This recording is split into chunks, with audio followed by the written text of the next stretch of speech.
जय माता दी। अब कथा में जो है राजा सावर्णी ऋषि के आश्रम में रहने लगे। उन्हें अपने राज्य की बड़ी चिंता थी। राज्य के सभी कार्यों को लेकर वह याद करते थे और ये सोचते थे कि वहाँ के जो हमारे सेनापति हैं, जो जनता है, वह किस प्रकार के कार्य को कर रही होगी। इस प्रकार की चिंता को लेकर के वो ऋषि के आश्रम में बार बार मन में उनके जो है यह प्रश्न उठता था कि आखिर ये क्यों मुझे चिंता इस प्रकार की होती है। अब इस प्रकार से वो काफ़ी दिन तक जो है ऋषि के यहाँ रहे और उन्होंने जो है यह सोचना आरंभ किया कि जिसके बारे में आखिर हम सोच रहे हैं वह हमारे बारे में भी कुछ सोच रहा है या नहीं।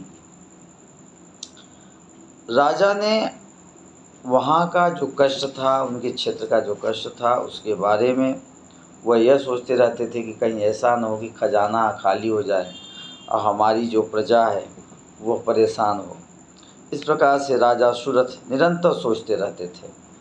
और एक दिन उन्होंने क्या किया कि जो ऋषि मेधा थे, ऋषि का नाम मेधा था, मेधा जी के आश्रम में उन्होंने देखा कि एक वैश्य जो है उस आश्रम में है। उस वैश्य से राजा सुरथ ने पूछा कि अच्छा भाई, ये बताओ कि तुम कौन हो और यहाँ तुम्हारा आने का कारण क्या है और तुम इतने परेशान क्यों दिखाई दे रहे हो।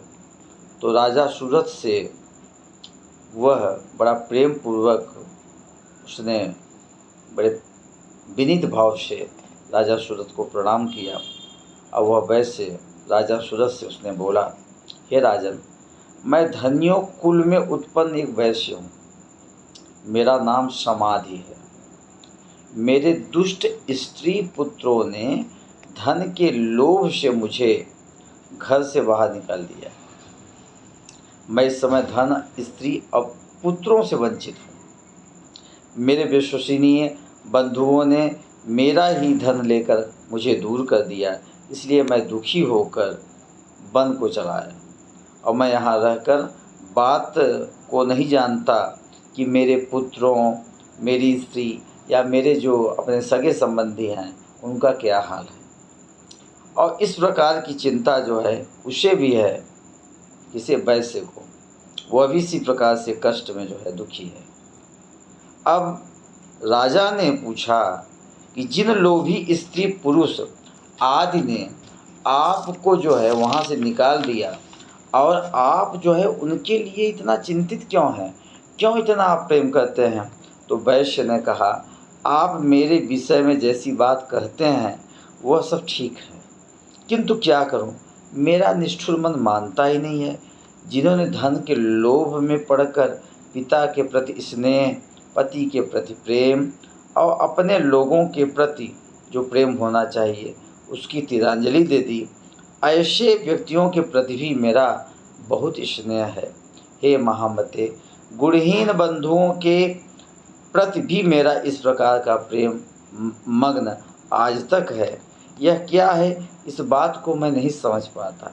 उनके लिए मैं लंबी सांसें ले रहा हूँ। मेरा हृदय बहुत दुखी है। उन लोगों में प्रेम का सर्वथा अभाव है, तो भी उनके प्रति मेरा प्रेम अभी तक बना हुआ है। मार्कंडेय जी कहते हैं कि ब्राह्मण तदंतर राजाओं में श्रेष्ठ राजा सुरथ इस बारे में सोचने लगे कि समाधि भी जो है दुखी है और मैं भी दुखी हूँ और दोनों के दुखों का कारण लगभग एक ही प्रकार का है।